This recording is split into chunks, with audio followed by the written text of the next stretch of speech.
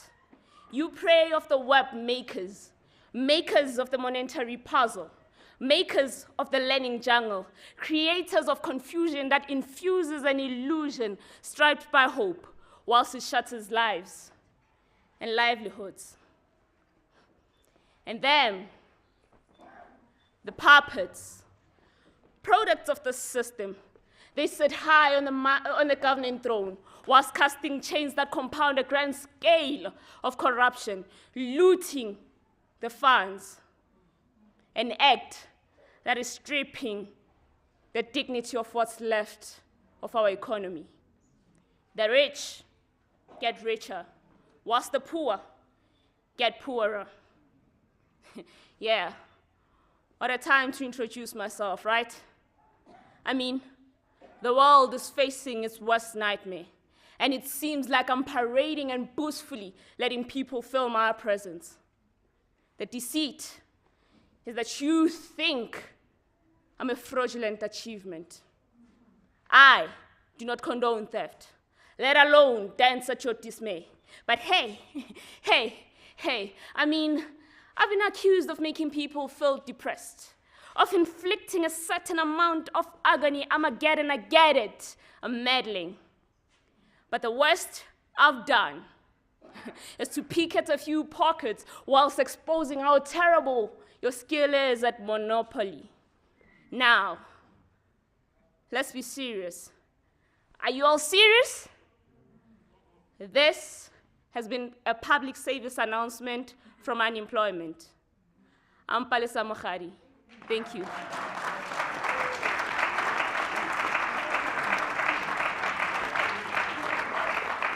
Ooh. Yo, Palesa. We don't judge you, Sisi. Just that sometimes as parents we are frustrated and we want to push you so that you achieve. Kodwa, we love our children and we love and support you at all times. The only poet I know, Mina, Umzwakhe Mbule. So when I see young women doing it, I can see ukuthi Tsietsi Mashinini bekalwelana.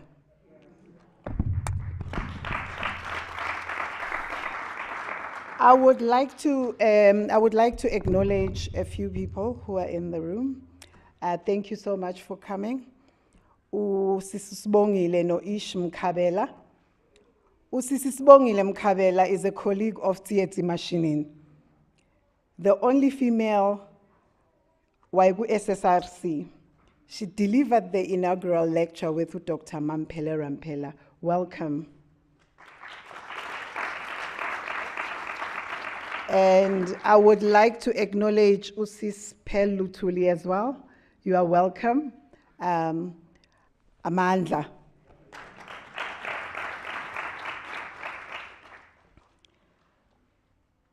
Ooh, there's so many acknowledgements. It's amazing. It seems like this year is really, really, really amazing. Thank you so much to the alumni who organized this. Uniskhumbuze ukuthi sibuyaphi, because it seems like siyakhohlwa. Ngoba izinto sezihamba kahle sesikhohliwe ukuthi sibuyaphi. Ngikhulumela thina hayi nina nisebenzile ngikhulumela thina.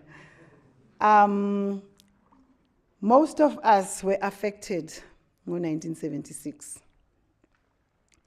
Mina ngikhumbula, I think I was in primary school, I might not remember the grade. It was very difficult. It's the biqhuma ibhamu yonke indawo. Dujulwa kumnyama. We were young, we were locked in classes, singazi ukuthi kwenzakalani. Ugogo wami came, picked us up. We were crying the whole way. We didn't know what was going on. Little did we know ukuthi the country would change. And I always remember idumbu esasizibona, those things zisilimaza most of us, salimala mentally. Every time I see these young kids bephuza utshwala ngo-16th June, I'm very angry, and they say, Sisbongi, you are overreactive. But they don't understand the trauma that went with it. I would like to call a community leader, Lerato Seboko from Central Western Jabavu. Can you help me welcome her?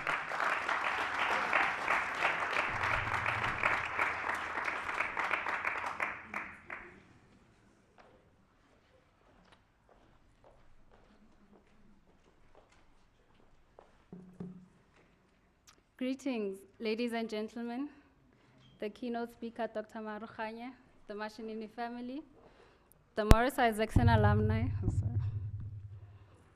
Can I start over? Greetings, ladies and gentlemen, the keynote speaker, Dr. Maaroganye, the Mashinini family, the Morris Isaacson alumni, the students of today, the staff, as well as the viewers at home. My name is Lerato Seboko, a young woman born and bred in Central Western Jabavu, whose father was also a student in this very school. My experience with mental health and unemployment began in 2014. After graduating, I spent almost 2 years unemployed and actively looking for a job. Although I had all my safety needs met, it was still a very challenging time for my mental health. The core belief that put me in a depressive state was that I was a burden to my family and myself, having no luck getting an interview, and yet I have a qualification. Now, I'm quite sure that all my peers here will agree with me that the process of applying for jobs can be daunting and demanding, especially for searching in a dense employment market. And without formal work experience, this process can feel like a personal attack with all those barriers to entry and high standards to meet. Eventually, I got a job at a bank and I was relieved. Although I was happy to have an income, the high pressure environment constantly had me feeling unsettled, and I knew that I could not be there for long. So I enrolled to study part-time psychology, and I made the necessary changes to attend classes after work. Exactly a month before the pandemic hit, I resigned from my job to focus full-time on my studies and dive deeper into the parts of myself that always felt anxious, unfulfilled, and exhausted. It felt like the right time to do that because the world as we knew it had come to an end and would change forever, and so would I. My whole worldview shifted, which opened me up to the truth about purpose, both on an individual and a collective level. I found that our primary function as human beings is to create, and we are constantly creating whether we know it or not. Also, the challenges that we face around mental health today as the youth are barely individual problems, but are a combination of internal and external factors. Therefore, it is our communal responsibility as a society to create an environment that develops bright ideas and workable solutions. This is a special time where many things cannot go back to the way they used to be, which means that it is an opportunity for us to change the narrative and work together to change our mentality and free ourselves economically in this lifetime. Because we have the ability to perceive it in our minds, we know that we can achieve it. Let us set a foundation for a future that we all want. And as a remembrance of those who came before us, may this lecture be a turning point for us young people to take initiative and stand up against poverty, unemployment, or social ills, and be victorious like the leaders of 1976. Thank you.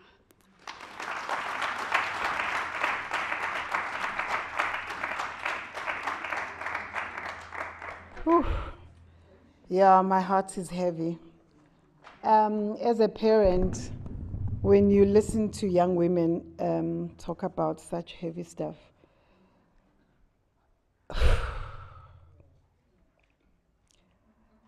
I don't want to be emotional, Dr. Maaroganye.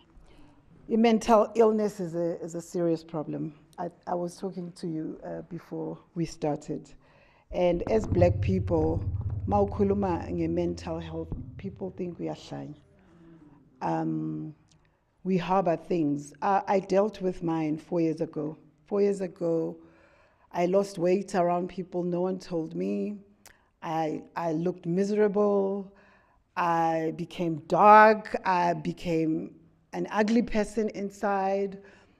And I was scared. I didn't want to go because people would say, Black people don't go to therapists. Finally, my daughter came to me and said, Ma, have you actually looked at yourself? You don't look good anymore. And I knew exactly what was going on. My heart. Mawukhulele lokishini, you know, we go through so much. People don't know. It just makes me sad when you know what our government say yasiphoxa ngale ndlela siyayithanda.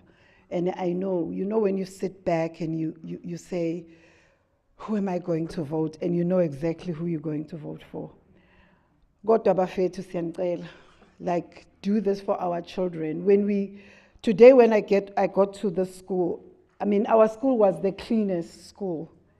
Soweto, I mean, in the 80s, I came here, we were proud to be in the school. When I came here and I looked around, and we have a Black government that is supposed to support us, and they know our struggles. Sincedeni. And you know there's no one else we're going to vote. Sincedeni. Thank you so much. Thank you so much.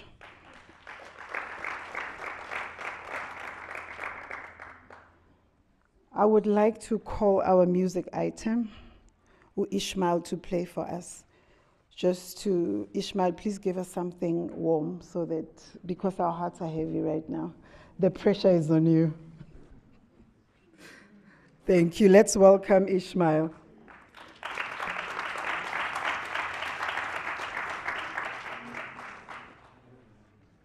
Something we can dance to.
Thank you so much, Braish. Thank you, thank you, thank you, thank you, thank you. I would like to acknowledge our alumni from 1976. I'm grateful that you guys ran around like Nyakula Gantankuli to put us where we are. Today, we have achieved a lot of things because of you. Thank you, we appreciate you.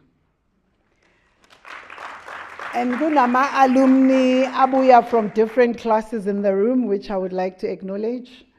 All of you guys, especially abantwana bakaMatida. That's where I come from. Welcome, guys. We love you, and this was a special school. I would like to acknowledge Upolin Buyeye, who survived death penalty in 1977. She was sentenced to death with men and was the only woman. Woo-wee, yeah, ne? And then Tina Siatagwa on June 16. Guys, let's reflect. Let's reflect.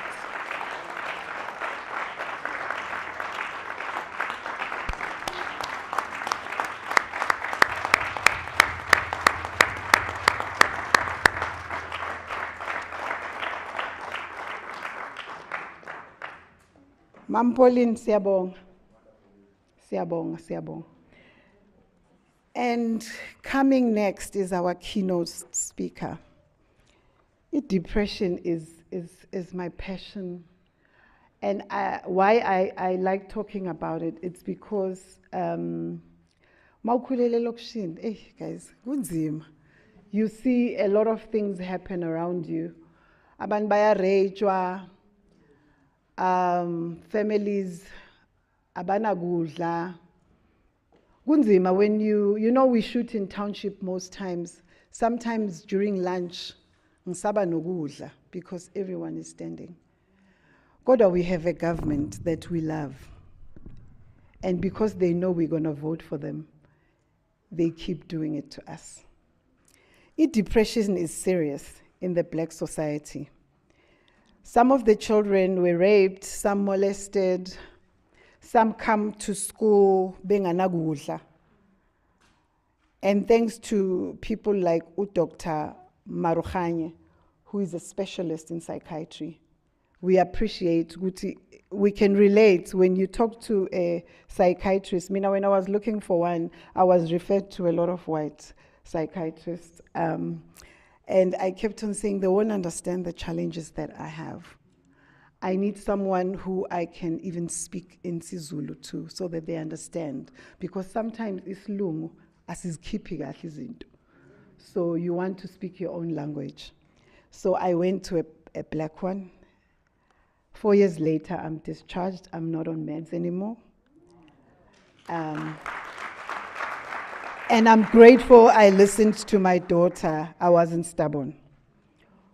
Dr. Maaroganye is a specialist in psychiatry who qualified in 2011 through the University of Pretoria. He spent most of his working career in public sector psychiatry, both in South Africa and the UK. He currently works at Ekurhuleni District, overseeing community psychiatry. He is also a lecturer with the Department of Psychiatry at the Wits Medical School. His interests include public health, community psychiatry, thank you, and COVID-related research. He firmly believes that staying mentally healthy is as important as physical health. These two health states are intertwined and need equal attention from health authorities. Please help me welcome Dr. Kagisho Maaroganye. Thank you so much for coming.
Good afternoon.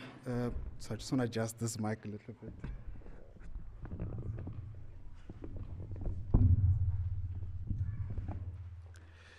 Okay. Like I said, my name is Dr. Kagisho Maaroganye. Good afternoon, ladies and gentlemen, both the audience here and at home. It has indeed been a great privilege to have been offered this opportunity to present this lecture on mental health of the country's youth on a historic and auspicious platform. I'd like to thank the family of our youth icon, Mr. Tsietsi Mashinini, for affording me this opportunity, and trust that I will further add honor to his legacy. I'd also like to thank Professor Raitamani and the alumni of Morris Isaacson School in Soweto for considering me. This will certainly be a highlight of my scholastic career. So I'm going to touch on several aspects of mental health and illness in the youth, but also to highlight certain aspects of the impact of COVID-19 on the youth. Along the way, I'm going to make some recommendations and trust this won't be missed by the audience here and elsewhere.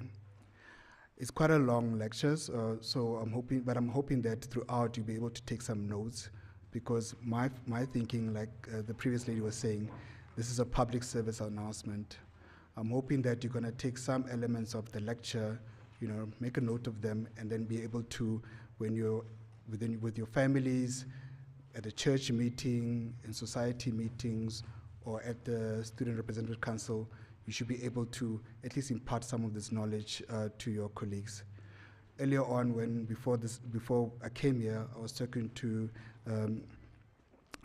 the alumni and Mr. Mashinini here, and they were telling me about his brother. And I was told that he was quite good in terms of biology, and he took a lot of notes in order to remind myself of the subject. I think so I'm not going to necessarily go through this like a biology lecture, but I'm going to be talking about a series of studies that have been done in South Africa that point the various aspects of mental health that I feel are important for us to understand what is going through in the psyche of young people. One of the researchers that I looked at was Tsietsi Mashinini, and she writes that adolescent and emerging adulthood is marked by heightened stress experience, and therefore is likely to be a period of internalizing psychopathology, example, depression, where it develops. The personal, academic, and social pressures that adolescents face could either be viewed as dependent, independent, uncontrollable, or controllable. Dependent stressors are those that individuals feel that are within their control, even though they may not be within their control. If they cannot cope with these stressors, it can lead to insomnia, limited physical activity, inadequate diet, and substance use disorder. Tsietsi Mashinini also points out that from other studies, depressed individuals exhibit helplessness to controllable stressors, for example, daily hassles, whilst healthy individuals only exhibit such helplessness for controllable stressors, for example, COVID-19. Whereas both daily hassles and stressful life events can lead to depressive symptoms, I would like to propose that parents and guardians should continuously observe whether young persons in their care are coping with the daily hassles of life. If they cannot, it should trigger questions like, could this be a sign of depression? Experience also informs us that when a young person capitulates or has a nervous breakdown after a stressful life event, the daily life hassles have already reduced their psychological resilience reserve over the preceding years. Therefore, the potential of common daily events being significant pressure points on the emotional state of a young person should not be underestimated. It is often the case that affected individuals and psychiatrists will be asked, why does this individual have depression? In an article titled Biological, Psychological, and Social Determinants of Depression by Remes, one would appreciate that there are many individual risk factors for depression, from different genetic predispositions, through chronic changes at a molecular level, to psychological factors including low self-esteem and shame. It may seem obvious to state, but these important risk factors for depression would not be apparent to anyone, even those close to the affected individual. Even the additional social determinants of depression may be so menial and pervasive that others may feel that the depressed person is weak and does not want to absorb the social pressures that everybody else has to. A single pressure point that is time limited may be endured, but if these points continuously accumulate without giving the individual a break, the resultant chronic inflammatory process will put the person at risk of depression and anxiety. Therefore, each individual right now may be having invincible molecular changes, an altered gut environment, innate negative psychological states, and common but sustained social pressures that put them at risk of persistent or major depressive state. In a nutshell, it is not the depressed person's fault that they are depressed, and it may never be apparent. What is more critical to interrogate is if our friend, partner, and relative has signs and symptoms of depression, which could be expressed sadness, insomnia, poor appetite, fatigue, forgetfulness, and suicidal ideas. If this is the case, the individual should be supported to seek help. Now, there are other factors for current psychopathology that could have taken place years ago. These are called adverse childhood experiences, which are stressful and traumatic events that can affect the development of the child. Manyama writes that these are found to produce biological memories that weaken multiple developing body systems, such as stress response, cardiovascular and immune systems, and the metabolic regulatory controls. These can lead to social, cognitive, and emotional impairments. Examples of adverse childhood experiences include sexual, physical, and emotional abuse, and signs of household dysfunction. What are these signs?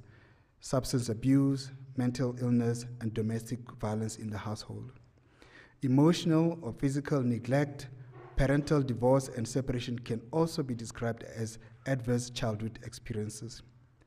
Unfortunately, these adverse childhood experiences are still occurring in modern South Africa. In 2015 study of both rural and urban adolescents, 18% of rural adolescents and 19% of urban adolescents reported frequent physical and emotional abuse. Sexual abuse towards women and men also remains a frequent occurrence. A study of rural women and men revealed that 40% and 16% respectively experienced sexual abuse before the age of 18. I deliberately mention rural women and men because due to the rural-urban migration that is an established feature of the South African landscape, some within urban populations may still be carrying scars of sexual abuse that occurred when they were still staying in a rural area. Now, help-seeking behavior is a major limiting step in closing the treatment gap. By help-seeking behavior, we're saying that the ability of one to go and seek a doctor when they are not well. So your daughter did help you in terms of that, but we would like this to be spontaneous. But there are reasons why this may be challenging. Individuals and families do not easily seek formal and external help, even when there are signs of emotional distress or mental illness, according to Samari et al. Looking at various studies, it has been estimated that the median 12-month prevalence rate of depression in late adolescence is roughly similar to that seen in adults. This illustrates that depression in the youth is as much a problem as it is in the adults. Despite this, there's a large treatment gap of 75% of adolescents not receiving treatment. This could be to reduce help-seeking behavior on the part of the adolescents and their family. Why would this be the case? Why is there delayed presentation to healthcare facilities? Well, it could be stigma, perceived attitude of healthcare professionals, low perceived need for help, a belief that the individual can solve the problem themselves, lack of knowledge and signs of mental illness, waiting for approval from families before seeking external help, and financial concerns. Ingenhouse and al. have wondered about how we could facilitate positive health-seeking behavior. Looking at previous research and their own, they proposed that mental health literacy, basically an awareness of the signs and symptoms of depression and anxiety, social support, and encouragement from others, creating positive experiences for adolescents and young adults when they see them. So if the next time I see a young person, I must create a positive experience. I must not be there to shout at them and blame them for their depression, because otherwise they're going to tell their peers that you shouldn't bother going and seeing a psychiatrist. We must create trust in the provider and improve access to mental health facilities, including in schools and universities. These are some of the elements that will encourage positive health-seeking behavior. I'm also going to touch on the issue of suicide. Suicide is a growing public health concern. Official statistics in South Africa suggest that the prevalence of suicide is 14 per 100,000 people in the population. In the South African Stress and Health Study, which collected data between January 2002 and June 2004, the estimated lifetime prevalence rate of suicidal ideation was 9%. Suicide plans was 4%, and attempts was 3%. Women reported twice as many attempts as men. All mental illness and disorders were significant risk factors for lifetime suicide attempt, and substance abuse heightened suicide attempt risk. There is a recently published study that took place over 20 years, and it examined 8,500 suicides in South Africa. Completed suicide were highest in the category of 15 to 44. Black African men accounted for 52% of suicide deaths. Those with any education had increased odds of dying by suicide compared to those without education. So the notion that somebody is educated, somebody's got a degree, therefore they're protected from suicide should be re-examined. The risk of dying by suicide increased as education level increased. Employment was a risk factor for suicide, and today there's been a lot of talk about people being unemployed, the youth being unemployed, and immediately we should be wary that those individuals may be at risk of suicide. It was also noted that being married was associated with increased risk of suicide compared to widows and divorced persons. They suspect that interpersonal difficulties such as marriage problems, family conflict, domestic violence may play an important role. Now, marriage is a long-standing and cherished relationship status in South Africa and the world. No one is calling for the banning of marriages, but rather increased vigilance and support for individuals within marriage. And I'm mentioning marriage because young people also get married. It's not only a preserve of old people or older people. The culture of looking away and not speaking out about one's marital problems for fear of isolation, ridicule, judgment is pervasive and not easily resolved. The lack of reporting of marital problems, especially domestic violence, should be further explored and researched. Hanging was the most frequently used suicide method in South Africa, accounting for 47% of all suicide deaths, in keeping with previous studies. Due to the easy availability of objects to hang oneself in the household, it will be an enormous challenge if we wish to institute prevention methods to curb this practice. Rather, we should be looking for early signs of depression so that we can get the individual treated. Poisoning through medicine ingestion was also a common method of suicide, especially amongst women. Codbodian says that further research will need to be established whether the restriction of over-the-counter medication may assist in reducing access to lethal means. So the question becomes, can drug manufacturers and pharmacists reduce the size of over-the-counter medication packets distributed and sold? What about the youth in South African townships? Ori et al. Examined data from 2,000 participants in a birth to 20 plus study, which looked at children born in Soweto, here in Soweto, from birth up until the age of 28. The findings included the following. Females reported having suicidal ideation at a greater frequency to males. Suicide ideation rates peaked at the age of 17 and decreased thereafter. And socioeconomic adversity, low birth weight, higher birth order, so those who were firstborn or secondborn or thirdborn, adverse childhood experiences, and childhood externalizing problems. So children who have, for example, ADHD or antisocial personality were associated with suicidal ideation. Therefore, there's a need to address social and environmental adversities and attend to childhood externalizing problems in the community level. A strengthened mental health care in the community, and this is what I'm doing in Ekurhuleni and everywhere else, allows for an early identification of such childhood externalizing problems and management thereof.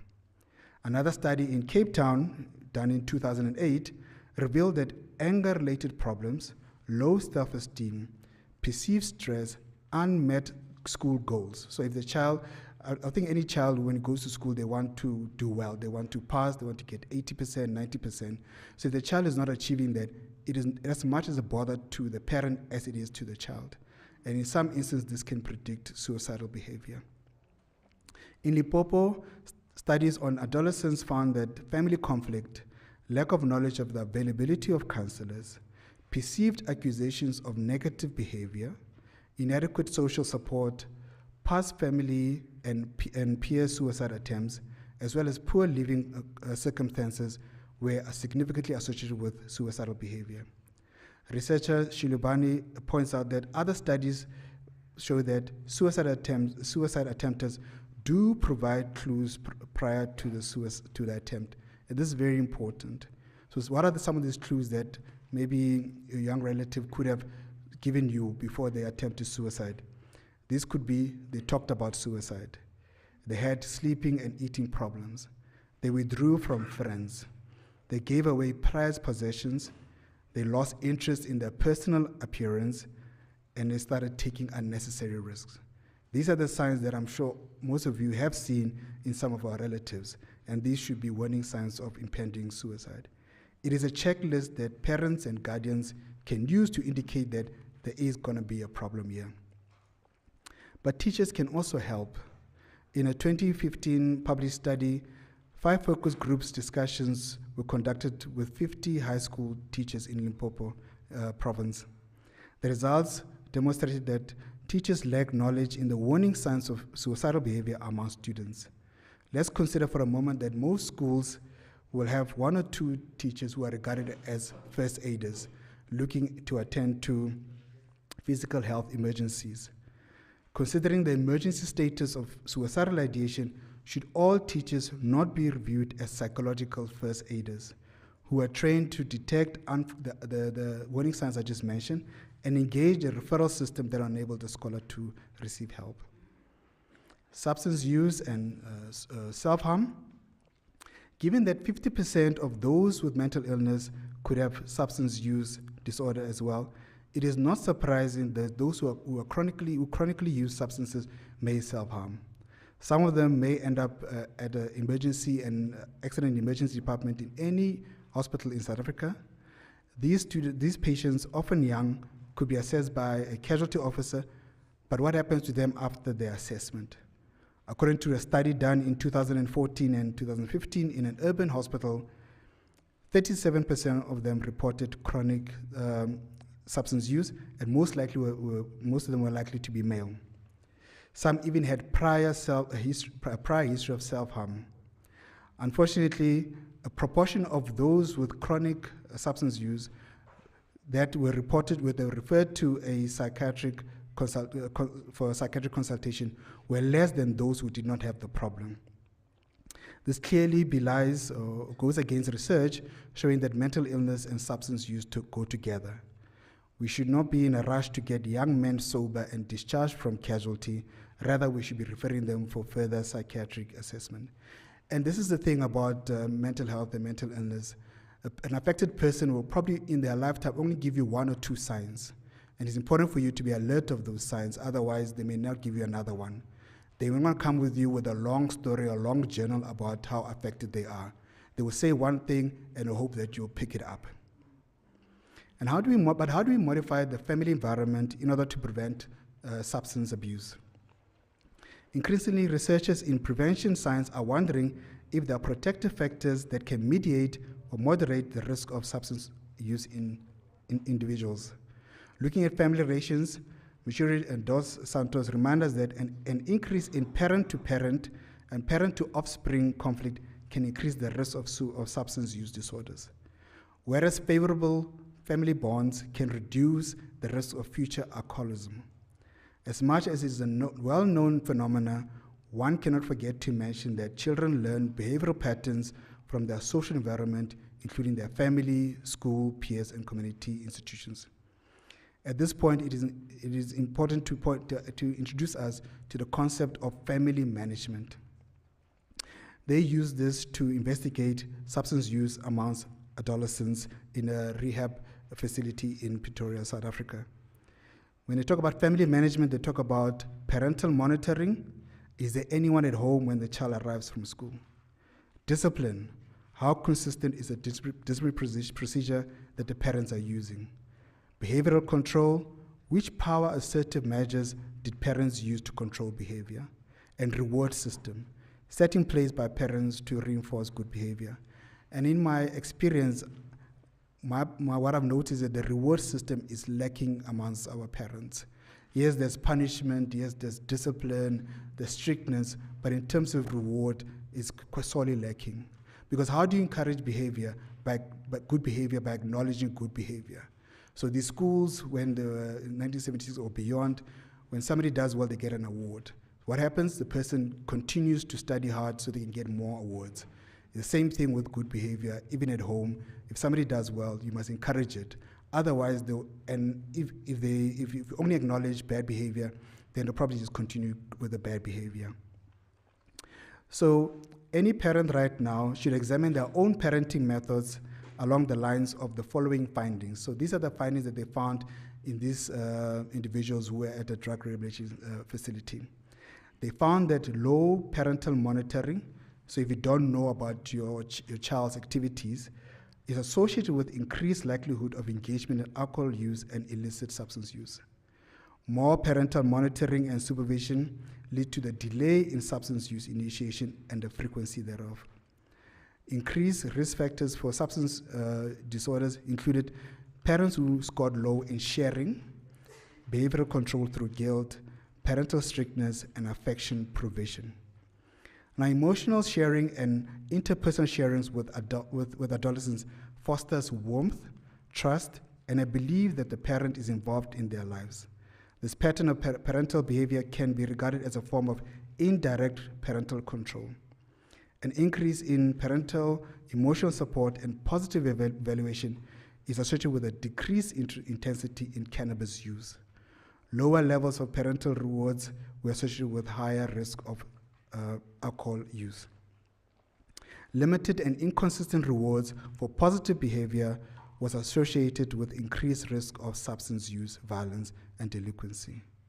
So it is pretty clear what particular type of behavior of family management and parental behavior is required in order to curb future substance use in adolescents, which in turn reduces the chances of mental illness. So for me, things like substance is very, very important. Because in future, that's why they end up having mental illness. So we can curb the use of substances, there'll be a lower incidence of mental disorders in future. I'd also like to talk about the challenges of varsity life. Bunges et al. Revealed that 18.1% of first-year students utilize healthcare services at 2 South African universities. More worrying was that only a fraction, 30% of those with mental disorders receive treatment. Even after a suicide attempt, the treatment rate was only half of the time. So university management should start asking themselves, these student clinics that they have, are they being used effectively and are they serving their purpose? It is also important to know that there are multiple new factors that emerge when a young person decides to go to university. They have to take on a lot of responsibilities of their own. They have to create new social support structures and navigate the environment. Those who do stay but are not coping may end up underperforming academically, resort to substance use, and developing psychopathology. But it's not all doom and gloom. Some students have got the emotional, social, and cognitive resources to deal with some of the issues that haunt them. But help is still needed in those few instances which students has appraised as being beyond their coping abilities. So by the time a young student comes to you, it is not like, these are all the problems that they can come with you. They have resolved that 5 of the problems I can solve by myself, but mommy and daddy, I need help with this particular one. This is your opportunity for you to get involved in your child's life at varsity. If you don't want to help them in this case, how are you ever going to help them in any other matters? Yes, some of these stresses, we may think that some of these stresses are learning opportunities for parents. Basically, we're trying to say, just get on with it so that you can grow and become an adult. But some of these stresses are fear-provoking stresses that lead to depression and anxiety. And I don't think one should be bothered about the problem that the child presents to you and say whether this is a serious one or this is not a serious one. For the fact that they brought it to you, it means that it's serious enough and you must pay attention to it. At the end of the day, both university and parents should wonder if their child and students have acquired several competencies that a varsity student should have. And I'd like to talk about these competencies. What do we want? What kind of youth, what kind of university students, what kind of young adult we want? We want those who can recognize and manage their emotions, set achievable goals, establish positive relationships, and make safe choices. These are the self-regulation traits that are likely to adjust better with university life and adult life even. When you look at COVID-19 itself, so it has truly emerged as a total public health crisis with individuals' physical, mental, socio-economic conditions being affected at risk. Considering that we're still in the midst of COVID-19, questions about the impact of the pandemic on the mental state of the nation should still be asked. We're going to be moving away from acute hospital beds capacity, but now we should be asking ourselves, how are we going to prevent suicide because of the deteriorated financial situation we are in and the social isolations? At the beginning of the pandemic, Subramani et al. Spoke about what we can expect in the pandemic. They're worried about impending anxiety, fear of infection and death, and also the development of mental health disorders like depression and so forth. A survey was done of 500 girls in 6 districts in South Africa, and it was discovered that COVID-19 restrictions increase stress and anxiety. Apart from the restrictions brought on by the lockdown, what were the other reasons why these girls became distressed? Strained family relationships, increased fear of domestic violence, household unemployment, economic stress, and food insecurity.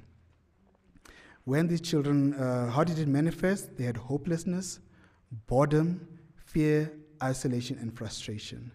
And I'd like to emphasize these signs. When it comes to depression, it's not only that you see somebody who's very thin, or somebody's trying to attempt suicide, or somebody who's being dramatic and aggressive. Simple things like boredom, fear, frustration can be a sign of trouble. But it was also acknowledged that there were young women and adolescent girls who also coped better with COVID-19. And how did they do this? They took one step at a time. They maintained hope in the face of odds. They simply accepted the situation, and they were patient that things will improve. This is very important, to take one thing at a time. So these are the traits that we could include in our programs where we look at preventing mental illness in future. 2 other studies also confirmed that there was an increase in depressive symptoms compared to COVID-19. So what are our recommendations? First of all, we say, I think that mental literacy should be the start of any suicide prevention program. Young persons, their associates and parents should be aware of signs of depression, fatigue, insomnia, and self-blame, and warning signs of depression. Our suicide prevention program should also include systematic changes such as providing effective mental health care, transforming the mental health care system, and community interventions. This transformed mental health care system should be accessible to all vulnerable individuals, including first-year university students.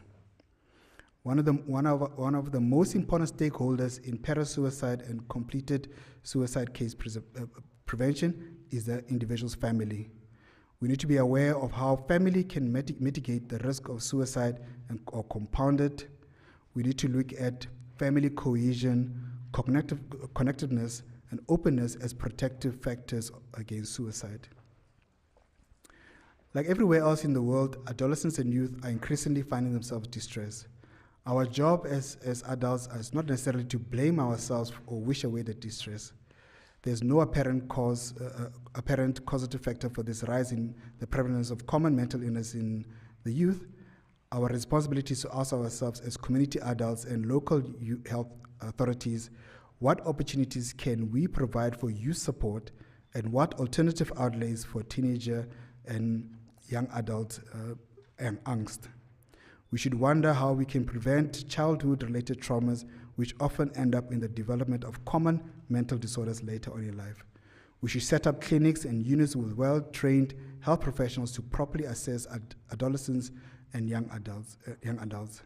We should use family management and parental behavior to reduce suicidal ideation and substance use in children.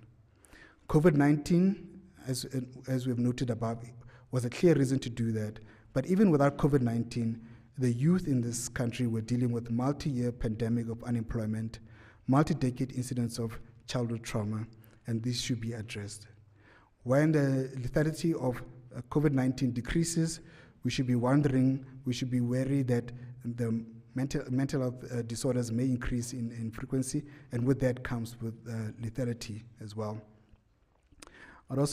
Finally, I would like to acknowledge just this conversation, like I said, that I had earlier with Mr. Mashinini and Mr. Makaule, and we're talking about Tsietsi Mashinini.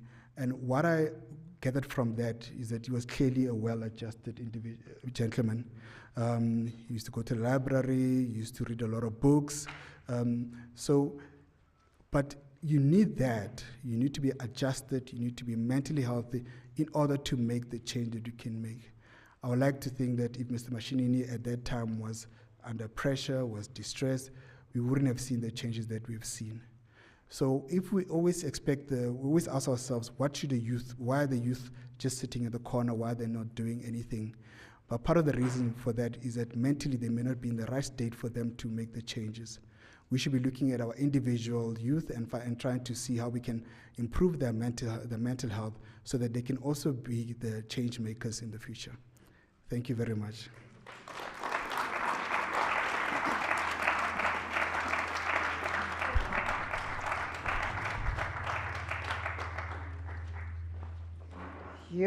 It's a lot.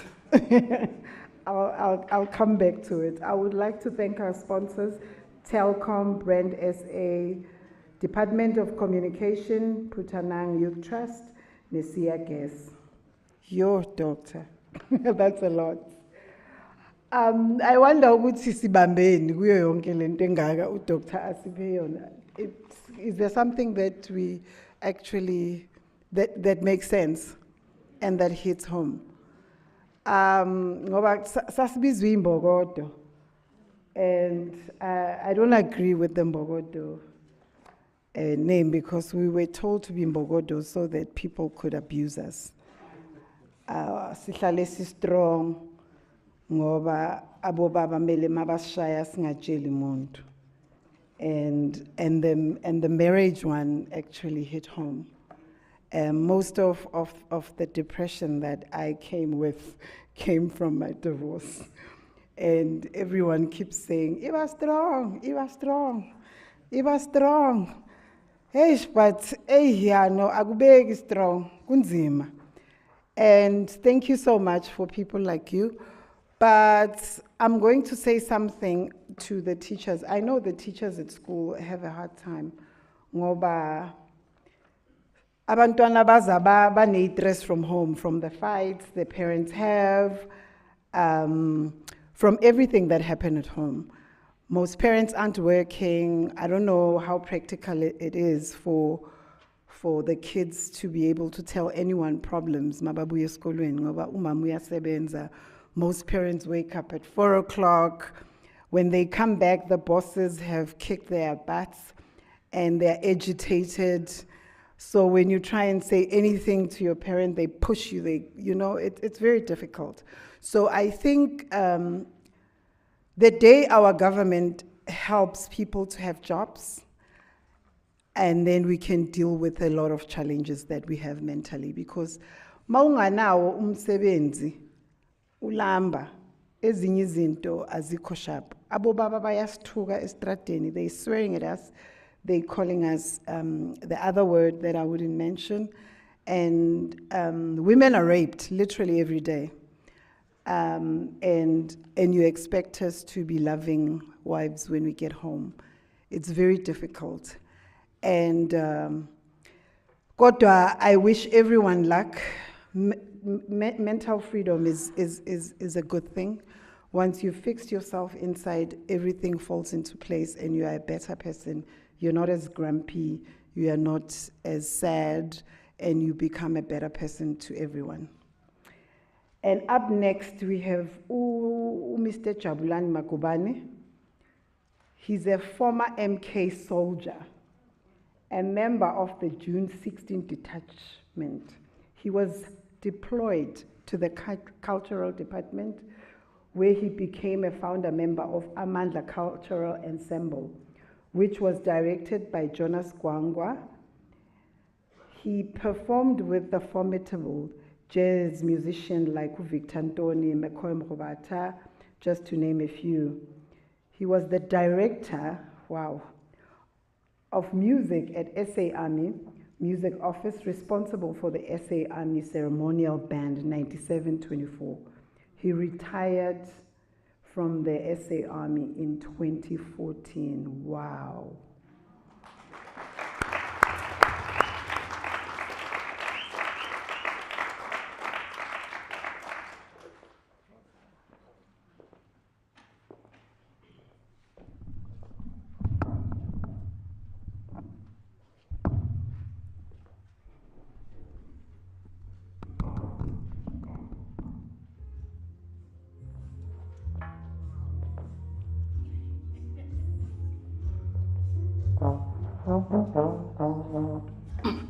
Mangibheka macala wonke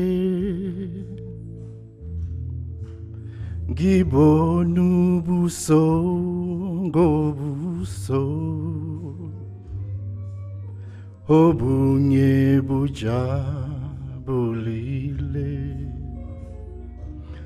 kanti obunye bucwela usizi. Uma ungangikholwa usazonke izintandane nangisabotage lapho baphiyo mama no baba bayile yingculaza ubugebengu nobuba. So many things you can do. Never despair. So fast take the hands of time. You can make it through. Kuzo zonke izinkinga zomhlaba umhlaba ngathi ufike kupheleni nenhlanzi yethemba ifiphele bheka ugqozi ngaphakathi enhliziyweni nakuzo zonke izimvunguvungu. Just put your smile on your face. Watch all those problems go away. They hate the smile on your face. So many things you can do. Never despair. So fast take the hands of time. you can make it through. Listen carefully to my song. It will take you higher, where you belong. So many things you can do. Never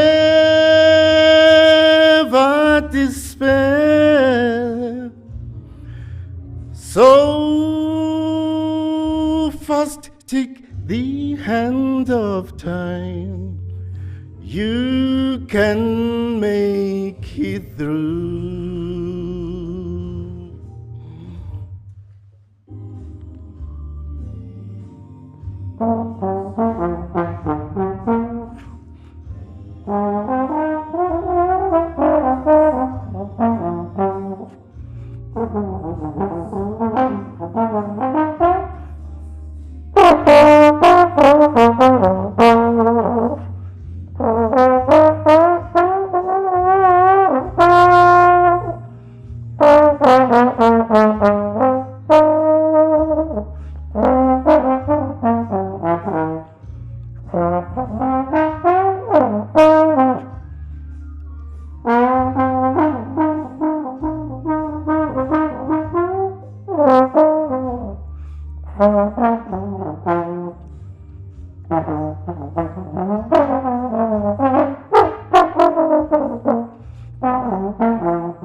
Ngakhumbula elokishini ngama-Sunday uBras banibana polish icathulo. Thank you so much. I would like to acknowledge an ex-MK combatant, an MK cadre and a general from the SANDF. He also comes from Morris Isaacson, 1976 generation of the Morris Isaacson alumni. Basamguti ngizoti alumni. So I'm not going to sing alumni. My prefect must be happy. Thank you so much for that memory. It's people like you we are grateful to. Ngoba, if you guys went there, we wouldn't be where we are. I repeat it again and again, and everyone else will think I'm overreacting. Siabo. Amen. Thank you so much. Wow. Can you follow it up? Can we play some music? Kodwa ngazuthi ngaba wamakhomyana angazi kumele rehearse. No more wamakhom sesizoqeda kusele nje a few minutes, we are almost done. Can you hit us with like something that we can chant to, please?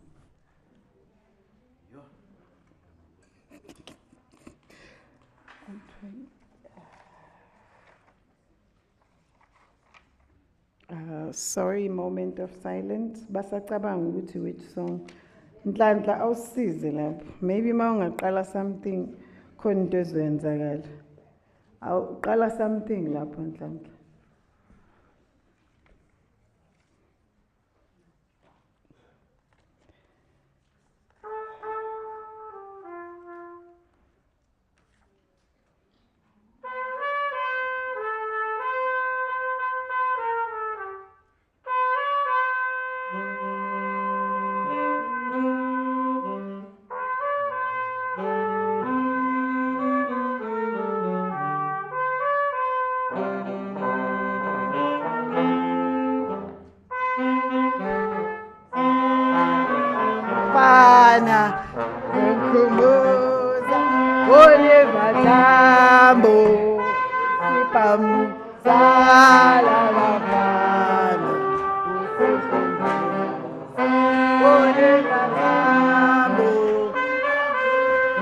Ibambeni webafana, ibambeni wezinsizwa, ibambeni webafana, ibambeni wezinsizwa, oyizibhamu salabafana, osenkomboza, olibatambo, esebhamu salabafana, senkomboza, olibatambo, ibambeni wezibafana, ibambeni wezinsizwa, ibambeni webafana, ibambeni wezinsizwa,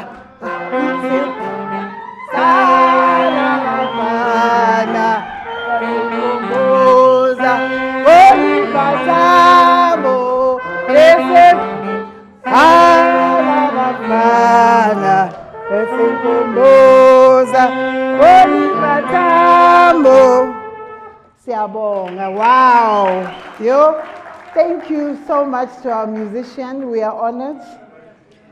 And next, we have a Q&A section where everyone who would like to ask our keynote speaker questions can kindly raise their hand and stand up so that you can ask a question. Do you wanna come upstairs? Are you good there? Okay, good. Thank you. Ubabu Tato Sillo will take over from me with the Q&A. Mina ngiyabonga. Thank you so much. Thank you to the Tsietsi Mashinini family for being here. We are honored. Thank you so much. Nkulunkulu anibusise.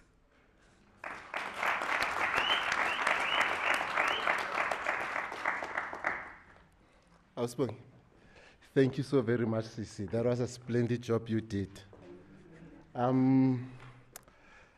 Doc, food for thought. Thank you so very much. To our guests here, welcome.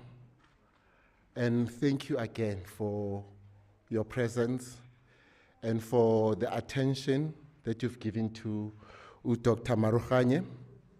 Just to reflect on a few things. Doc, you talked about adverse childhood experiences. That was quite interesting, and I believe that all of us have gone through such, if not most of us, you know. Maybe an exceptional few families who were not like protected or whose parents had that heightened sense of awareness would be able to protect their kids from that. But as you all know, so-called being strong and all that, you know, and all that, you know. So, Doc, you equally, one area that was interesting of me, you talked about 15 or 14 per 100,000 suicidal rate, 14 people per 100,000. That is quite a scary, you know, statistic. You know, it leaves one wondering, what it is that's going on out there. But you've made so much sense of a lot of things, but final of the things that, you know, piqued my interest, you know, when we talked about being married, having a higher risk of suicide, you know, that's something you'd like to discuss with you at some point in the future. But of course, one thing that I want to fully embrace when you said teachers should be suicidal first aiders, you know. Hopefully with the questions that come at some point during this period, you'll be able to give us more. Mama, first your name and then your question.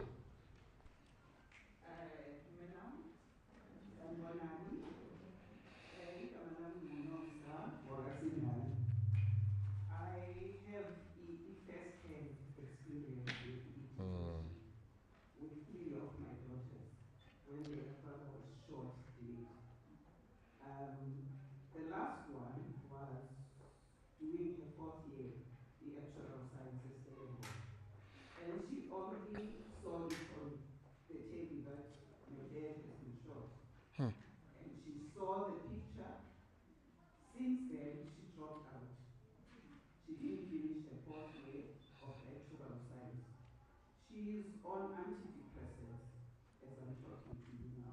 Wow. She lives with me. She came back from varsity, and fortunately, I've got medical background as well. I'm a medical. So I'm doing everything to support.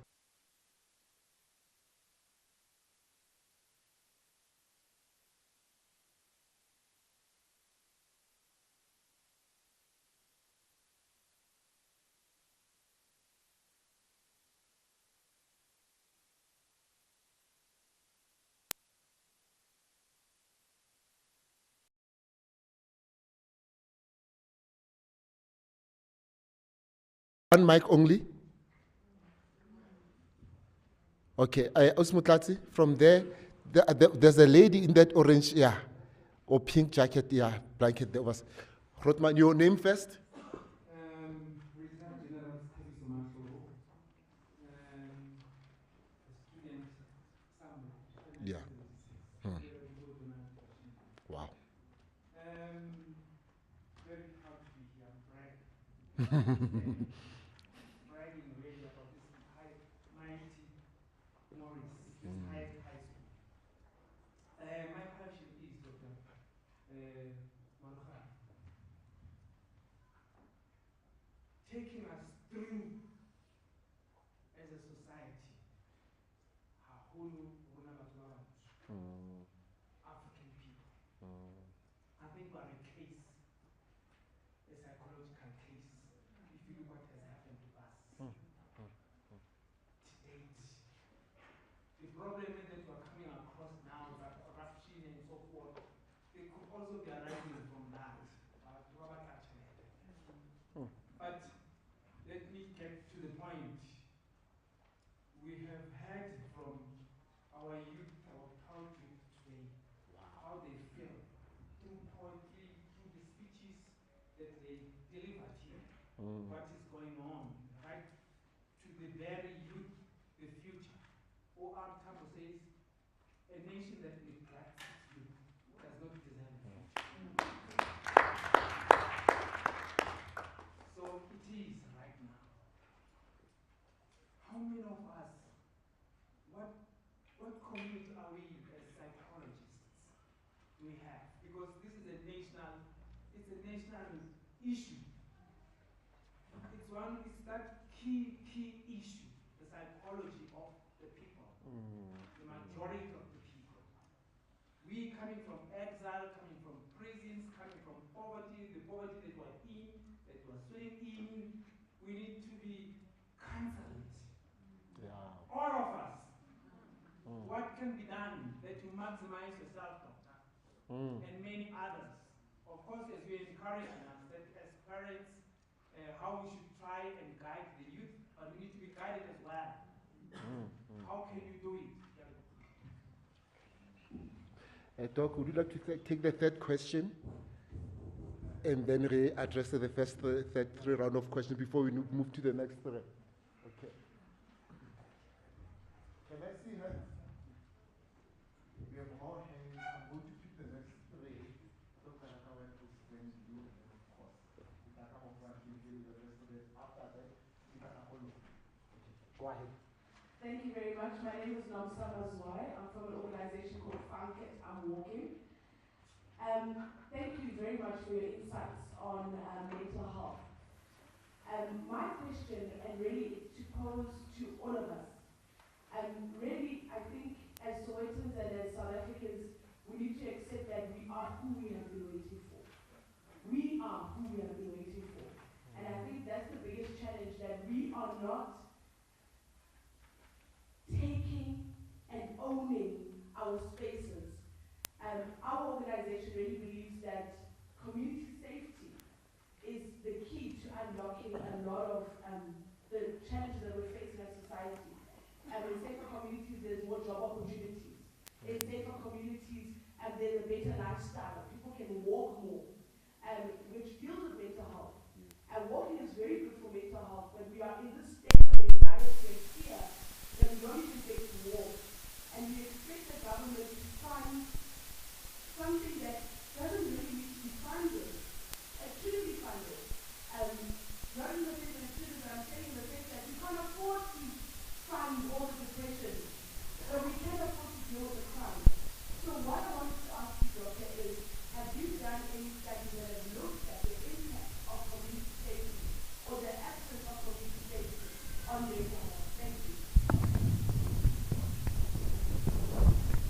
You can remain where you are.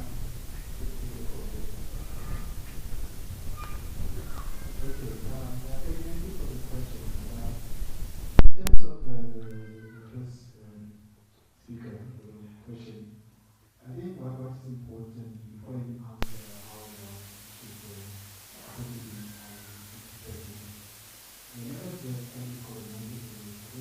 should also remember that they can have psychotherapy as well. So it's just not a part of a process of people getting medication, the psychotherapy as well. And I would like our people to be more open to that. Already it's a struggle for them to take medication, but whenever you talk about them getting counseling or speaking to a psychologist, there's a bit of reluctance towards that.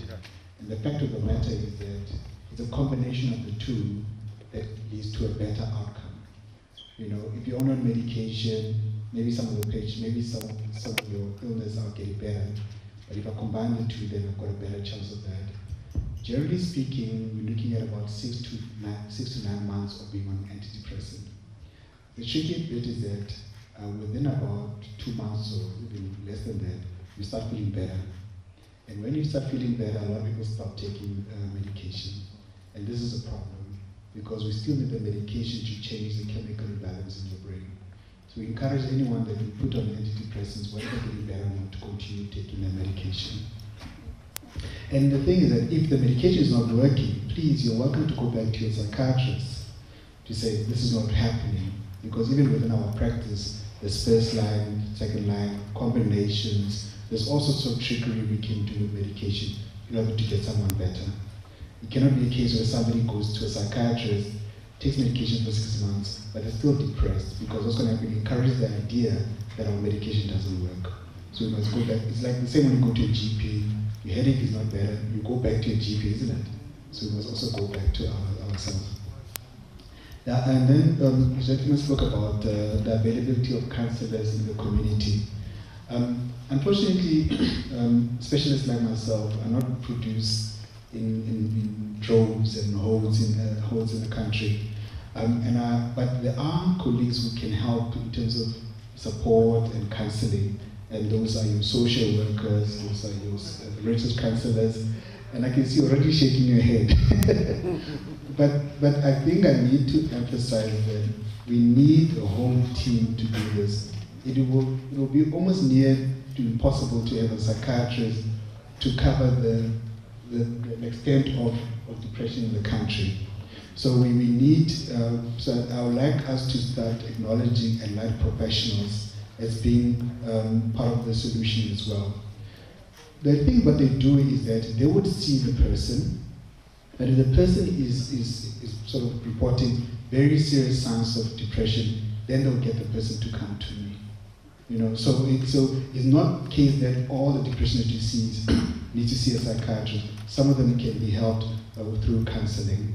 So we're hoping that as the government employs more social workers, more psychologists, and registered counselors as they're doing in Gauteng, then we'll get to have more people accessing the service. And in terms of what kind of worries me is the fact that we're still worried about adverse childhood experiences. Whenever I meet my patients and they tell me some of the things that they've been through, I have to ask them, when did this happen? Did this just happen last year? You know, and I find that I can't fathom that.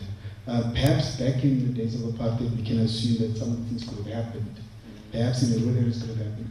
But what is worrying me is that this emotional, physical, sexual abuse, this neglect is happening right now.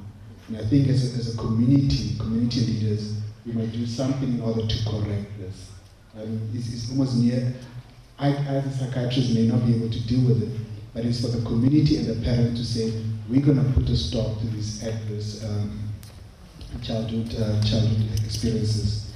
And the same thing with the community safety. I think again, it depends on community leaders to stand up and foster an environment where that could be established. Part of the reason, I'm not a sociologist as such, but part of the reason why we're having this crime could be because people are unemployed, like you were saying earlier. So we need to think about how we can get more and more people employed, more people waking up in the morning, going to work, doing something with their lives. And by doing something with their lives, you tend to then sort of steer away from substance abuse. And with that, hopefully then, people are not sitting in a corner manifesting ideas of how they can commit crime. So we need to look at employment and see how they can take people out of the streets into formal activities, and therefore hopefully using less, being less involved in crime. Thanks. Thanks, Doc. We're going to take the second round of questions, then we'll move on to the third round. Hopefully, we don't know whether it's the final one or not, but we'll definitely have a third round of questions. Doc, I've been informed that you're going to need to come up to the podium because there's an SABC mic here, plus the camera has been set up for this direction. Thank you.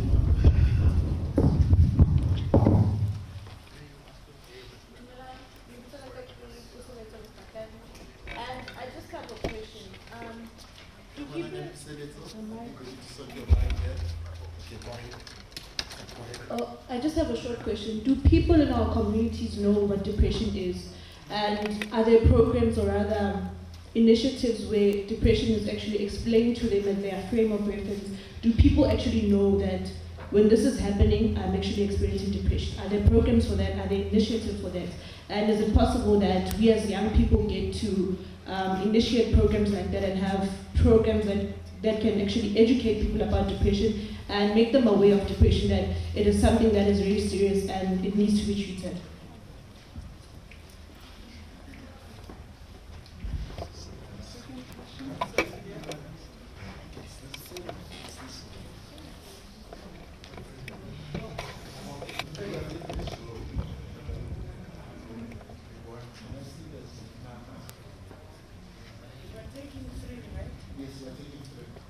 Okay, so thank you. I'd just quickly like to thank, and I'm doing this deliberately, Morris Isaacson Alumni School Administration, the Mashinini family, as well as the Putalam Trust, because the point that I'd like to make in the question, partly they're answering this point. So thank you to Doc. So my name is Dula Mazamini. I come from an organization called Insights Innovation. And when we come to the school here, Nomam Tandi Mkize, who is of 1976, and thanks to Mr. Maisela, Mr. Shavangani for the opportunity they've given us. So Doc, here's an issue. Thus I thanked the organizers of this event, is right here at this very school. How do we address these issues? Because all the socio-economic issues that the children bring to the school emanate from home, and they bring them at school, and they become the school's problem. You must see, when you come to this school and any other school, I would like to address this very school that we're at with this amazing facility, is how the school exec, the SMT, school management team, who we are sitting right here, being the school leadership, how they run around like headless, well, not headless chicken, because you can see that they've got a vision to make the school, a place, a home away from home. How do we start right here with this very audience? And some of our speakers, our youth, have attested to this. So, this is a great platform. We've got some very influential people here. All of us are very influential.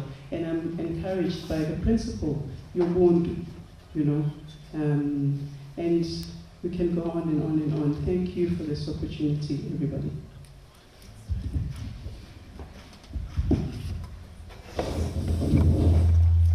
You're following.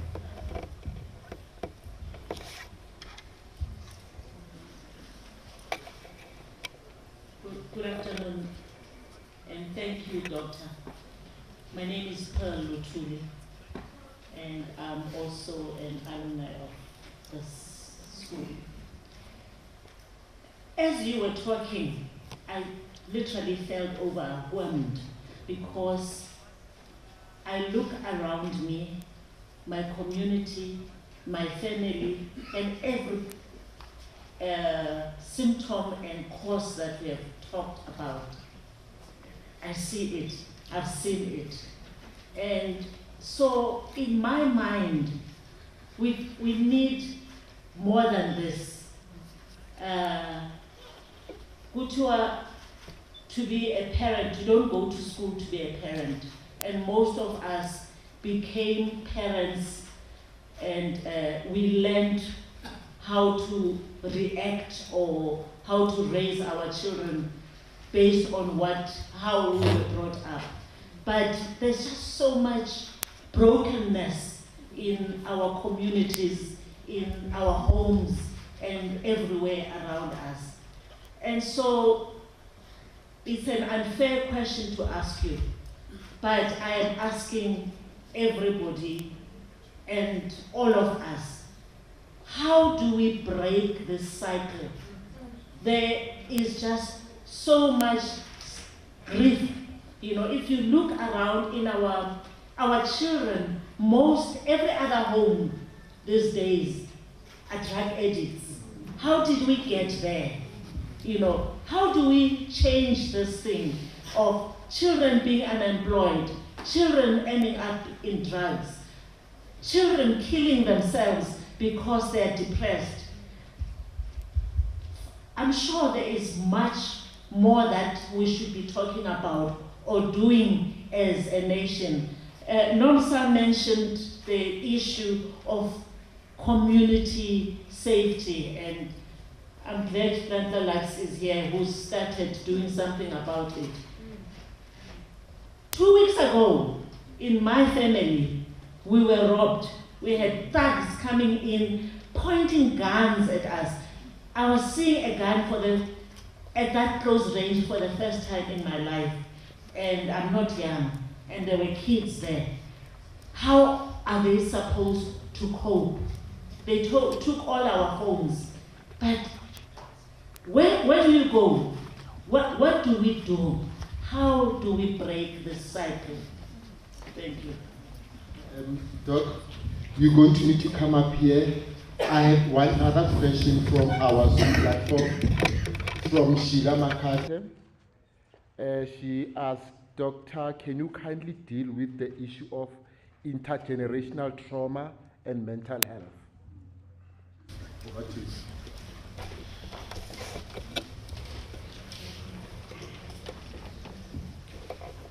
Yes, thank you very much for those questions. In terms of the knowledge of depression, I think that's very, very important. I mean, that's what we should start off on a basic level. And in this lecture, this opportunity for me to stand here and talk about depression is one such opportunities. Unfortunately, you know, we don't have enough of these platforms for us to do that as psychiatrists. But when I think about answering your question, I'm thinking of maybe 3 areas where we could spread the gospel or the knowledge of depression. And I'm thinking of, as I was driving, you know, up into the township, there are lots of billboards. You know, there are lots of billboards, and the billboards, unfortunately, you know, there's all sorts of things on the billboards. But, you know, could some of these billboards be used to talk about the signs and symptoms of depression? You know, the Department of Health can simply do that, to say that, you know, put out there that these are the signs of symptoms of depression, and we have these, you must go to your local clinic. So maybe billboard advertising is one. Another one is that I'm not too sure what exactly takes place in the life orientation curriculum in the schools, but perhaps there should be a section there where they talk about mental health and mental illness to the kids. That should be part of the new curriculum, where, you know, there's a dedicated lecture on that. They talk about the physical aspects of our body. Everybody knows that, but in terms of the mental aspect, they don't talk about that, and that should be part of the curriculum. And in terms of the workplace, I'm thinking that in the workplace they get all sorts of emails and newsletters. Some of the newsletters must talk about mental illness. So mental illness should not be a topic that we hide on the side. We should be part and parcel whenever we talk about the health of the person. In terms of the schools and how we can assist that, some of the schools, especially in maybe the advantaged areas, they've got school counselors or psychologists, and perhaps we need to have that more within the township environment. It may not mean that, Morris Isaacson will have his own counselor and then another will have their own counselor. Perhaps the Department of Education can hire one school psychologist and say, you take care of these 10 schools. These are your 10 schools to look after them. You're going to go there on a rotational basis to look and monitor the mental health of those students. And as much as I'm putting a lot of pressure on the teachers to see the warning signs, they also need help. And it would be good for them when they pick up the signs to know that, oh, by the way, there's a particular person who comes and they can relate this concern that they have to that person. And in terms of use the term mentally, the reactive, and I think that's what I'm trying to drive away from. We need to stop this reactive parenting. We should ask ourselves that if somebody's going to have a child or somebody's thinking about a child, how am I going to manage the situation? And I spoke about some of the issues. I spoke about the reward system that you must have in your mind. I spoke about monitoring the activities of your child and adolescents. I spoke about sharing with the child. The whole idea of I'm an adult there, the children, I cannot share certain things, is a problem. We need to bridge that. So certain things, if mommy is having a bad day at work, they must be able to share it with their child. So the child can also feel that if I've got a bad day at school, I can also share with mommy. Because children are sort of adopting your own behavior. So if you're keeping quiet all the time, when you get home, you just lock yourself in a room, they're going to do the same thing. So we need to have a family management plan on how to manage our children so that hopefully this will mediate or moderate the risk of substance abuse.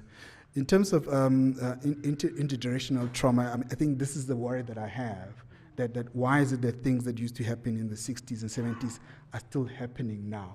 And I think we would all take an active step to prevent these things from happening. There shouldn't be an assumption that my child is always safe. We must always be aware of where our children are and are they safe, so that we can make sure that they're not exposed to trauma and that sort of thing. A thief doesn't need a lot of opportunity. Somebody's criminally minded, somebody's going to be abusing a child, doesn't need a lot of opportunity. We need to be monitoring our children even more so that we can stop this intergenerational trauma. And my problem with children or young adults going through trauma is that the trauma can remain with them for a long time, 30 years. Some of the people that I talk to, the experience that they're talking about that still bother them happened 30 years ago, but still when you talk to them, they cry about it. So trauma is a real problem, and we need to curb it. We need to stop it at the beginning so it doesn't happen. But if you do have it, please, that's when you can come in for counseling and medication. Thanks. Okay, there's a group of 3 people there. Can I have the last 3? The last 3 after this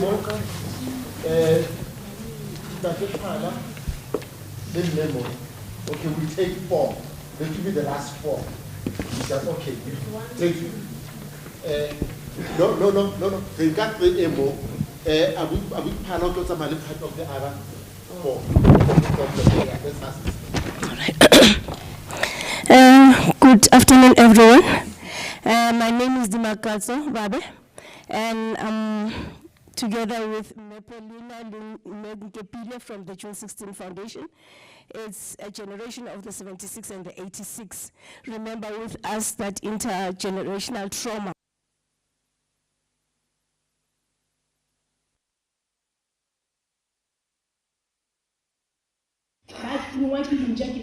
And all that, so we stayed with this. I want to take you through to, again in 86, it was repeated when the whites were just shooting and all that. So it's a trauma that stayed with us. And something that I see normally around the township is like, diary, what we saw people bringing to death. which was also normalized when you are angry, that this is how you retaliate. It's also a trauma that stayed with us, and that was normalized. And that was later, being what it is now, where you see people, it's easy for them to commit such a serious crime and it's normalized. So actually, let me go back to my question. Before I go to my question, I think I'll just be forward to say, Mepolina, she was telling us about what he went through before he was acquitted of the hang power. And she still had to be a man.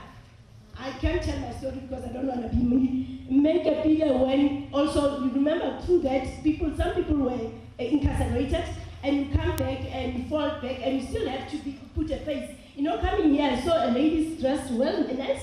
They're dressed very well, but inside, there's that trauma within them. My question now to you, Ntana, is to say, I know I've got also a first-hand when my son also dropped off of a mechanical engineering class. I think affected by my divorce with the father, also physical abuse with the father and all that. And he was very close to me. He used to fight my battles. And after everything, you remember with us, I speak with other ladies and I'm okay, but I leave my kids behind. And he was then, after I saw that, how he was now into Dachau, and then he was hospitalized in the 56. But then, how do you give the kids, how do you diagnose them and use this medication and try them as if it's a pig? Because I know he used to cry and say, Mom, this medication is too much for me. My tongue is ballooning up in my mouth. And that was a trauma to me to say, what did I do to my child? Because after that, he started acting like, those people that look alike. He actually became more sicker than being healed. So how do you then, I don't know, I heard you talking about the psychotherapy. Why don't you start them with psychotherapy and trying all the medication on them? And it also scares us to take our kids now to hospital, because now we are subjecting them to further being mistreated. And thank you. When I say, I'm going to stop now. We are seriously pushing for time now. Yes. Thank you so much. So I will request that we stick to the questions. I understand the passion. So we still have many other people that we need to cover. You just hand the mic to behind her afterwards.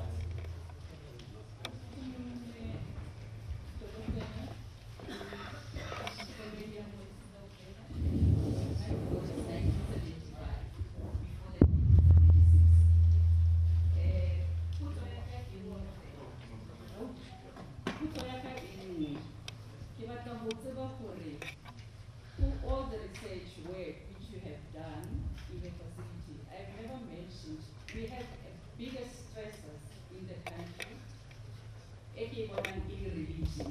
How much have you actually tapped into religion as being a stressor and a representative matata country on a daily basis?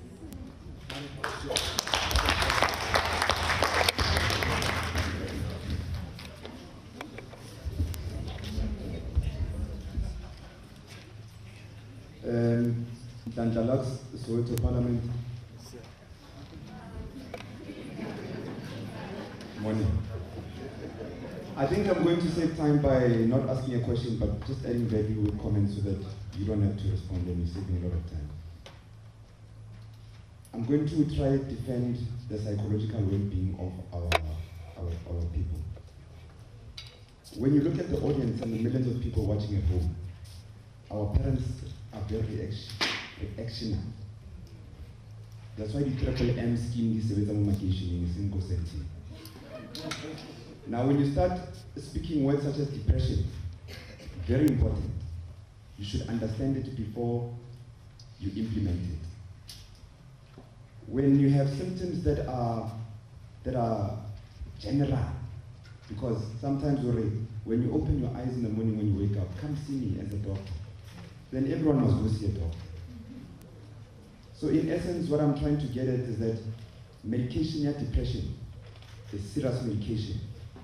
Just to give you an example, Dr. Ibile Marinanaki emphasized, it works on the chemical balance of the brain.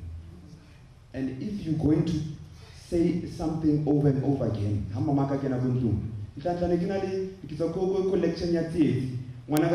depression. And she says it 20 times. She's my mother. At some point, I'm going to believe it. So if you talk about one meeting lecture, Pascal Kunkin says the doctor, but diagnosed about depression.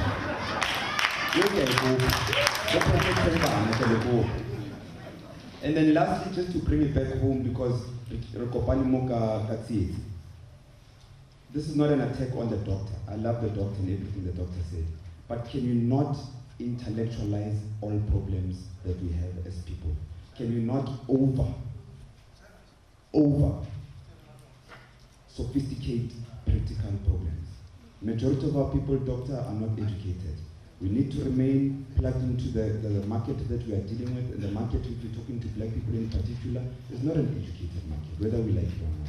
So we need to relay messages in a way that we know that it is we trust how we deliver it, that they'll understand it and even take it forward. Because when you just look at how we talk about it, it's very dangerous at sometimes. So, haki wagari practical solutions. Mazwai also spoke of something, let's walk because it helps depression, and doctor, you said quite a few things. I'd like to say that things such as depression are a result of, they're not a start of. I get depressed because I'm unemployed. I get depressed because I saw my father beating up my mother. So those type of things need to be dealt with. And for me, with all my years of schooling, I've reached one conclusion. Whatever mindset that you want for yourself can only be backed up by the environment you find yourself in. The environment is a true master of the mindset. If you want to be a pilot, you have to associate with pilots. Because if you're associated with soccer players, you might just play in the PSL. You'll never play any play. So that's just how simple success is. It's you creating the environment for the mindset that you want. So if we want the nation not to be depressed, and you want the nation not to be a traumatized nation and see the things that the young people are seeing, then we should make sure that there are no drugs sold in the townships. There is no woman that's picking up in the townships. Otherwise, we are creating a market for us to now invest in more psychologists and psychiatrists.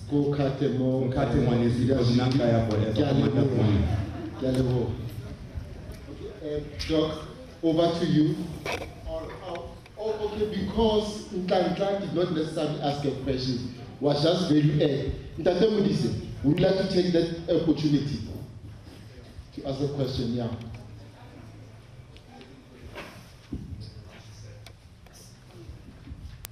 Thanks from the organizers.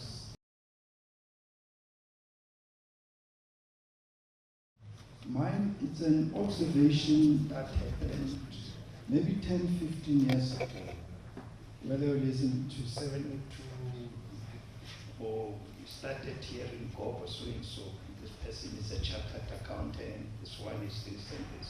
And last year a young lady came to me, I thought she'd be here, I haven't seen her. And she had gone through depression, and eventually doctors recommended she takes antidepressant, and all they did was to find her body. My question is, most of those people eventually move away from Western medication because of the reaction that they get from antidepressant and go to traditional healing.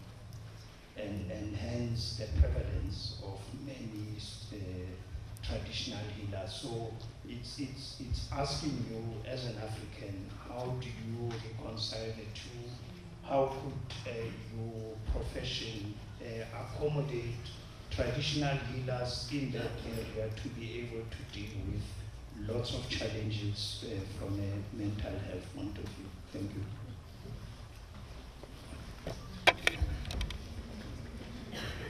Okay, thank you very much. I know you're making a comment, but I would like to emphasize that, there are two sort of distinct concepts here. There's mental health and mental illness. So when it comes to mental illness, that's when you become my business. But I think we need to also emphasize the issue of mental health.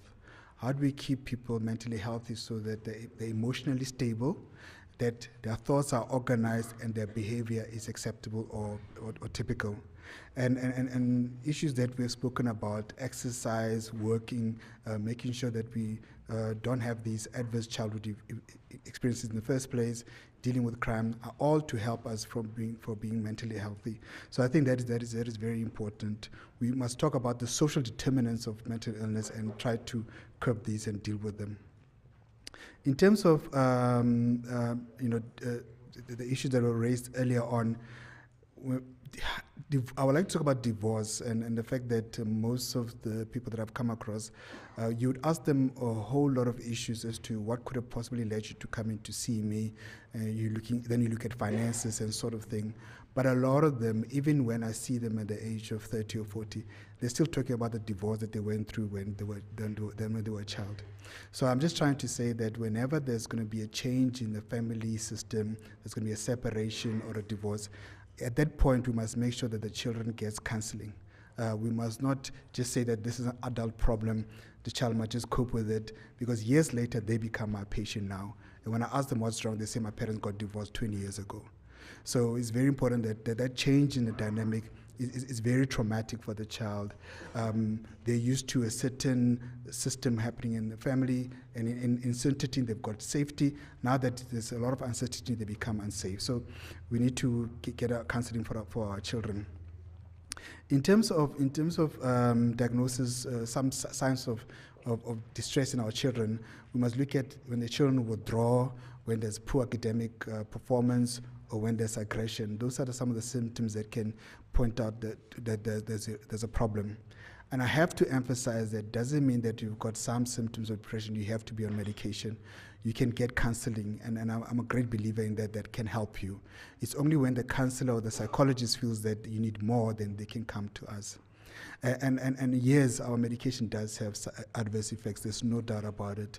But we as doctors, we must learn to use our medication judiciously, so that we don't, when I first see you, I give you a whole lot of medications and I give you a high dose, because obviously, you're not gonna cope with that. So we also need to know how we're gonna give these medications. And it's important that just because somebody down the road had bad side effects to medication doesn't mean that you should stop yourself from getting medication. They may not have been managed properly, for example. So I discourage people from saying that, oh, but that person is fat, I want to be fat. Not necessarily. And you're allowed to say to the doctor that, doc, I'm particularly worried about gaining weight. Can you make sure that whatever medication you give me doesn't make me gain weight? And not all of our medication does so. In terms of religion, I don't know, because I really researched that part. I mean, it depends. For some people, religion is very, very important. It sort of grounds them. It gives them an understanding of how the world works. It gives them a moral compass as to what they should do and what should not do. So it could be good for the person, and there's nothing wrong with that. I'm not going to necessarily judge whether it's good for you or not, but it shouldn't be imposed on the child, obviously. I think that's the most important thing. Let them discover it themselves. When we were young, we used to just get taken to church, but when we reach middle school and high school, grandmother will say, it's up to you now whether you want to go there or not. So we should give our children that sort of choice. Traditional healers, I have seen patients whereby I would have to do my bit as a psychiatrist, but they will still say that I still believe that there's whatever reason, spiritual reason why I'm not well. And I more than encourage them to seek spiritual counseling. I don't have a problem with that. We're not in the business of either or, where we're saying that either you take my medication or you go see a Sangoma. I don't think that's a responsible way of looking at things. If somebody believes that they're spiritually possessed, that's why they're having illness, they're more than welcome to go there. What you find that with some traditional healers, they will say that these symptoms don't fit in with spiritual possession, you need to go see a psychiatrist and then they'll refer you to us. So we can work in tandem. I don't think we should get a situation whereby we say either you go this side or you go this side. We can work together. Yeah, thank you.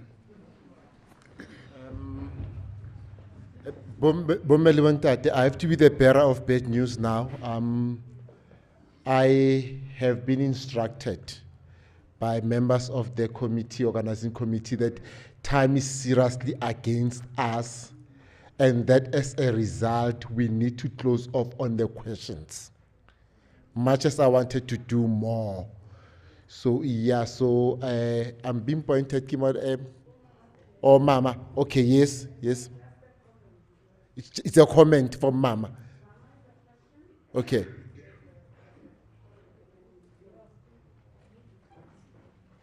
Go ahead, Ma'am. Go ahead.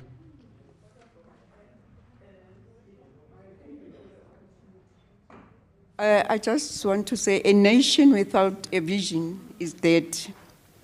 Our children, in fact, all of us, we need education as far as mental illness is concerned. And also, what are we teaching to our children at school?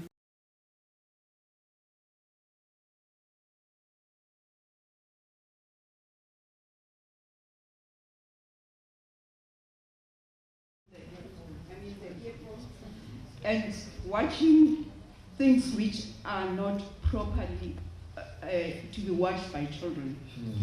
When we grew up, they used to censor each and every media which is supposed to come to us. But now, things I have turned the different way. And mental illness is not only discovered from children. Also, our nation is not educated with mental illness.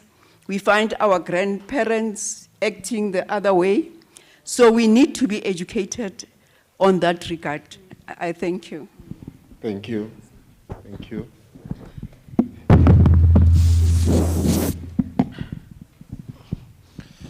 Amandla. Amandla. IAfrika. Ayibuye. Sanibonani. Igama lami Mbali Zulu. From an organization called #WeUprising Movement. We work very closely no Nomsa Mazwai with #Funkit I'm Walking, and we work very closely in the June 16 Youth Development Foundation led by Obab Seth Mazibugo. In one of those journeys in that relationship of working together, we discovered Uguti in 1976, Morris Isaacson, there was something, a certain element of education that was outside the normal curriculum Yamabono. That education was called education of liberation. We know many great students from the school who've grown and graduated and done many great things. Professors, they're in government, they're in business, they do many great things from this very school. So my comment, question, however you take it, is to say this education of liberation was driven by, the teachers, the Black Power movement. What happened to this education of liberation? Are we still, educating our youth with this education of liberation? I think many veterans that are here know about this education of liberation, and we are saying, where is it in our schools, in our youth? And we would love, Tina, as young people, to continue and educate our children about this education of liberation. So I just want to say, let this education of liberation rise within our community. Amen. Thank you.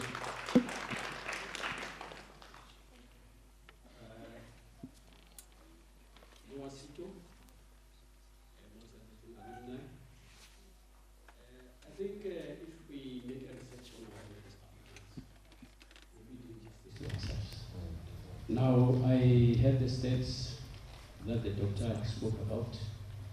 How many of those doctors do we need to alleviate the number that you spoke about? And then the other one is, Can sporting activities reduce depression? It can. If need be, why can't we encourage all society to go to it?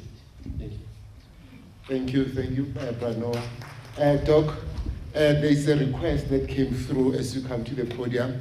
If you could provide some kind of contact details of yours, whether it's a WhatsApp number or email or whatever, because some of the people here would dearly love to have one-on-one sessions with you, be in contact with you in terms of chatting their way forward. So over to you, Doctor. Okay, thank you. I will not publicize it in front of the TV, but I'll give it to you later on, and then people can simply come through you and give you my contact details. I think when I was going through the research, they did speak a lot about the importance of having sports activities in order to improve people's mental health and to curb mental illness. Unfortunately, we need to have this element whereby there's sports activities happening again in each and every school. They can compete with each other. And also music education as well, or music activities. We all noticed that at some point we were all sort of depressed, and then the speaker had to ask the band to put up an item for us, and we became happier, isn't it? We became more excited. So there's an importance of music and sports in terms of lifting our spirits and contributing to our mental health. Again, the Department of Education should be doing a lot more in terms of setting up those sporting activities and buying musical instruments for our school kids. And I don't whether the question of maintenance and safety of those equipment is another matter, but they should do it. I think that's the most important thing that I feel we should do. Okay, thank you.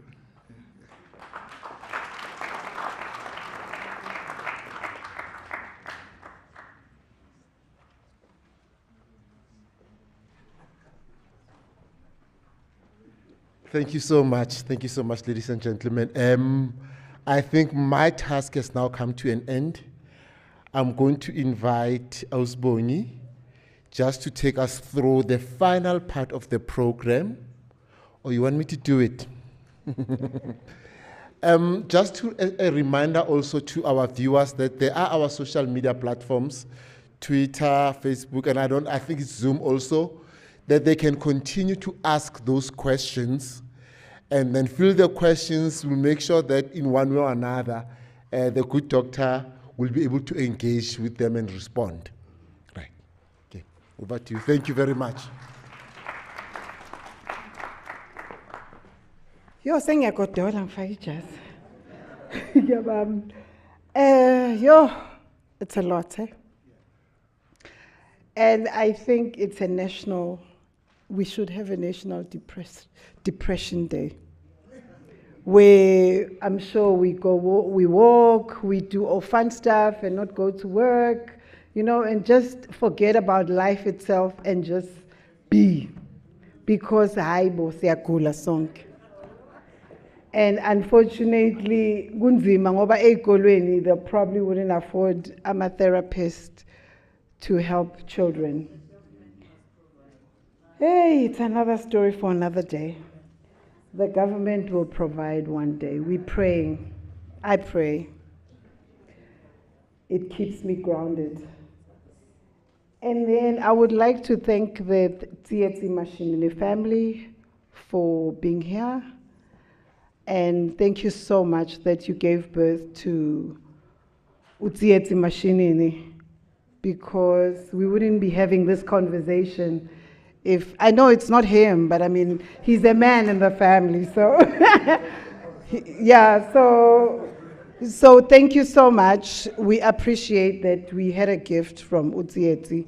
Today we are talking about depression because the organizers, Yama alumni, have actually thought of having the annual memorial Tsietsi. So thank you so much.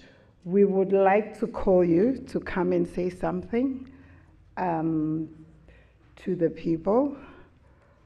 if you don't mind, just a short words of encouragement when you come from royalty, and then you can give Doctor a gift from the organizing team. Thank you.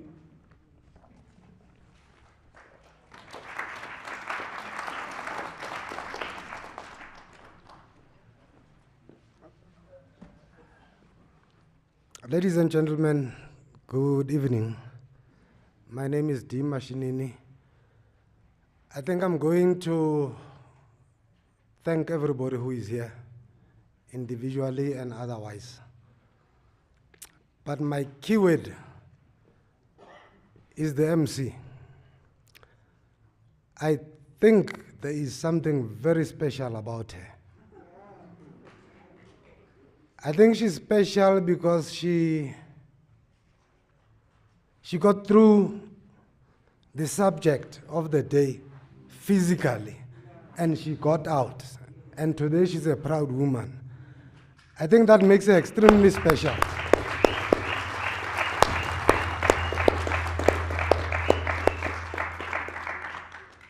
Please keep it up and make them follow you.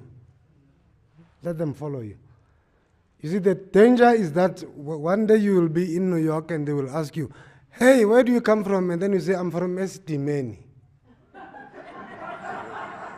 You see, that makes South Africa have a very difficult problem. Yet it is a problem. And yet we have specialists and we have facilities and so on. But it's becoming a big problem. But we need to contain it in the way that Lux is actually saying it, that we must not be victims of situations, circumstances, and so on. So I think the fact that you are special tells me that the 3 or 4 youth that came upstage here, Putanang, Tsietsi Mashinini, they're coming up. And you, my sister, there's another fellow that disappeared here. Is he still there? Where is he? I think these 4 youngsters are very special too. I think they're extremely special. Thank you very much.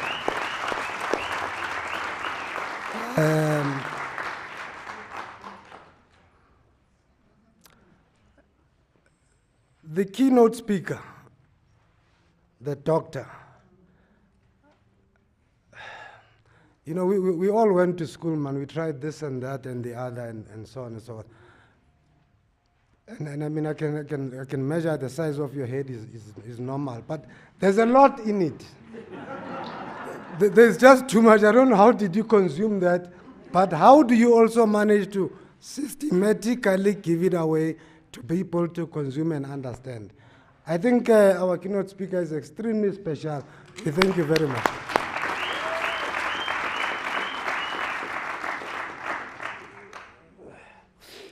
I love you so much. It's beautiful. I think our comrades are extremely special. Thank you very much. Okay, the Morris Isaacson alumni, led by Ntate Omri Mahwale, and the whole team and all those who are in the class and in the school with Tsietsi Mashinini, we give you all the due respect. I think you are very special. Thank you very much.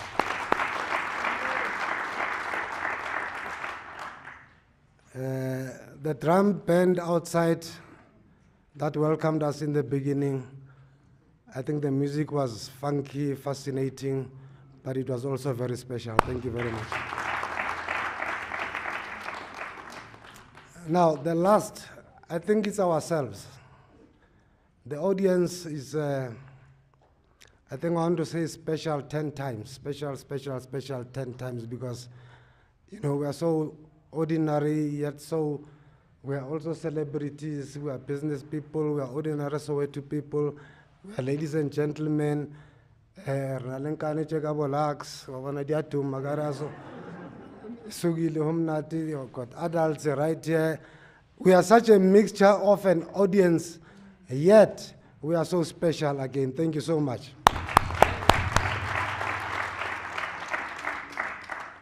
My Lord, I need to give this to you. I thank you very much.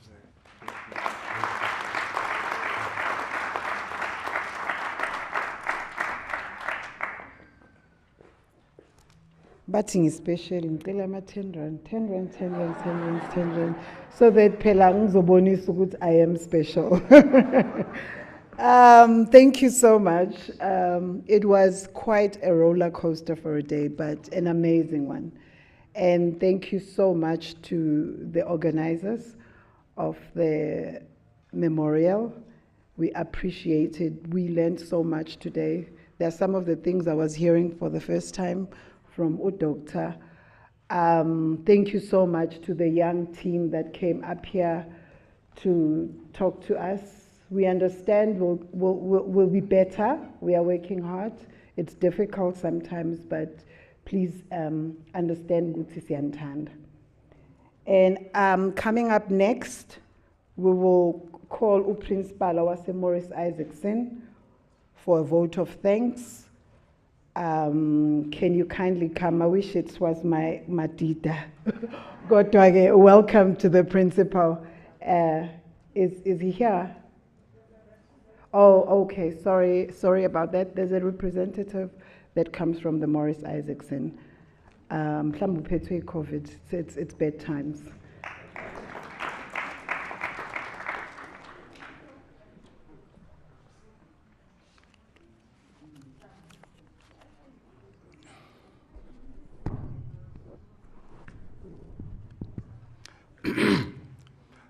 Dumelang, Reperile, Minjani, Efukil. Let me thank the program director. My name is Mr. Shabangwani. I'm not the principal. I'm the deputy principal of the school. The principal is not available today. Program director, thank you for running the show so nicely. But I think, let me be fair and honest. I cannot start afresh because my work is done already. My work is done already, if you can agree with me. That I cannot even mention who did that, but my work is already done. So, to start afresh, I'll be wasting other people's time. But let me just again say something with regard to Ntate Magubane and Ntate Ishmael, but they reminded me about something else which is very special to me. My best artist was the late Jonas Gwangwa. So, he reminded me about the late Jonas Gwangwa. May his soul rest in peace. You know what? When I play Jonas Gwangwa, if I'm driving, I'll even maybe lost the way. I always, you know what, music always inspires me in such a way that when I'm driving, I concentrate much on music while driving. I can even pass the ramp of that I'm supposed to turn off there. So, but otherwise, you reminded me about, my best artist. Also, Western Coast. I had two best artists, Western Coast and Jonas Gwangwa. But otherwise, let me thank everybody. The dog inspired me a lot also. You know what, sometimes you might be mentally disturbed or illness or depressed, one can say it. But you are not aware about that. It did happen to me in 2020. I was not aware that I had depression. Up until I consulted a doctor. Let me share just in less than 30 seconds. I was not aware that I was not okay. And then I went to the doctor, and then the doctor said, no, Mr. Sabangwan, une depression, Ian. Sometimes when somebody tell you the truth, I don't have such me. But no, you have it. Tell me, how do you feel? What is happening? No, you know what? I don't sleep during the night, even during the day. And can you imagine? I'm dealing with these kids on day-to-day basis. How? Depression yan. I was angry when no, maybe I was going to say is the pass on of my father, but then to Lienz Agele, I say, in 6 months. And yes, he your lento le. You go in to be ganja. Is it? I'll 24/7. I must come to work. During the night, I don't sleep. So let me be honest with you. Our situation, we can talk up until tomorrow. My specialty is practical heat. You know, it's difficult to deal with a child. Very difficult. So you must be strong. Like the doctor said, Uguti, make sure Uguti, reaction to something. There is something in that particular child. But I'm telling you, these kids are very clever to the wrong things. Very, very clever. Some of the parents are even killed while they are alive. So, but it's fine. Maybe it will be a topic for another day. But let me thank our alumni. Thank you very much, because year in, year out, you organize this, and then for a success. I thank you very much. And then let me also thank everybody who is here. Thank you very much. Thank you.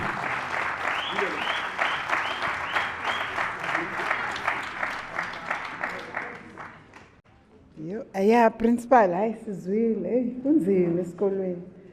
it's very tough.